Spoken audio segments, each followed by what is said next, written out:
Before we start, I would want you to hit that red subscribe button so you never miss out on any of our videos. Hey guys, what's up? Welcome back to Game Shame. Impractical Jokers, a hidden camera show featuring 4 lifelong friends challenging each other to take part in embarrassing situations, with whoever buckles forced to suffer public humiliation.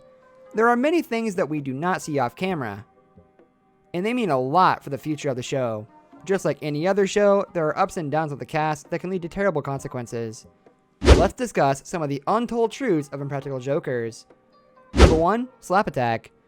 Even though most of the pranks on Jokers are designed to only embarrass the 4 stars, there have been plenty of times when they've almost come to blows with the unsuspecting public, and twice when they did.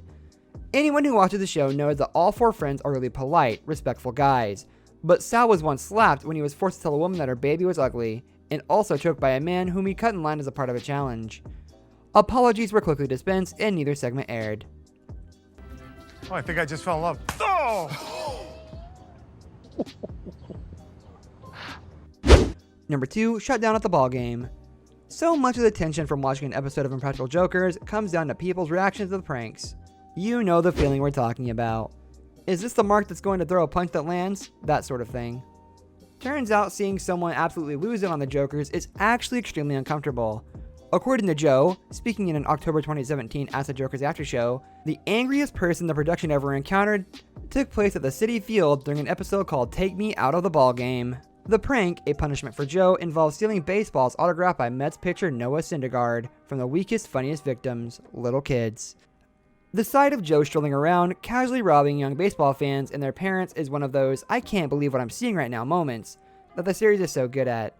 But things went completely off the rails when one mark went full mama bear on him. Oh, God, there he is. Collector. Noah's down there. Oh, there he is. Joe is playing the role of fanatic today. Look at the satchel. Joe, I gotta be honest, you're not the headband type. Number 3, famous friends. Joe Gatto and a couple of non-Joker friends host the PBR podcast, and in 2015 they included AT&T girl Milana Vaintrub as a guest. She was supposed to appear in a July 2015 episode featuring Sal's hilarious haunted house punishment, but her scenes were cut before it aired. Joe continues to tweet about Milana's charitable efforts, and coincidentally, Joe's own baby daughter is also named Milana. Number 4, Sal's tats. One of the most memorable punishments in Joker's history involved 3 of the Jokers getting tattoos determined by Joe Gatto, who was the only winner of that week's challenge.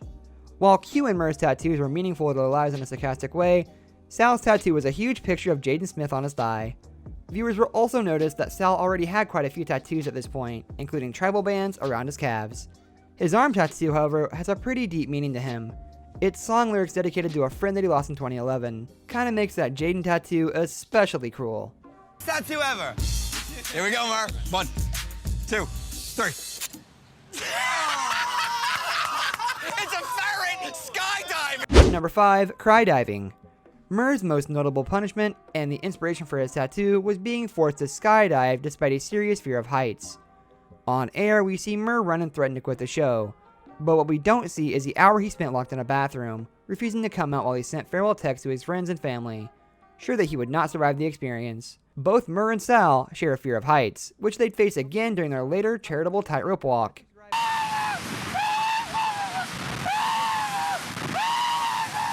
Number 6, Brian's swollen brain. There were a few Jokers episodes where it was very clear that Q was suffering from an illness, and at least one challenge that Q was allowed to skip because of health concerns.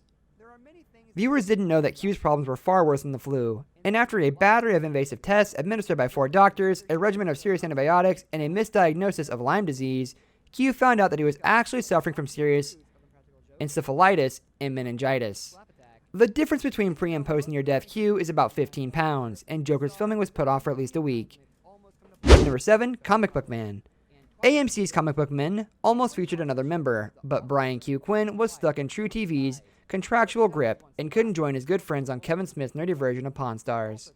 Q, a lifelong comics fan, appears regularly on a podcast called Tell 'em Steve Dave with Comic Book Men's Walt Flanagan and Brian Johnson, where the trio discuss their efforts to remain decent humans in a world of increasingly difficult people.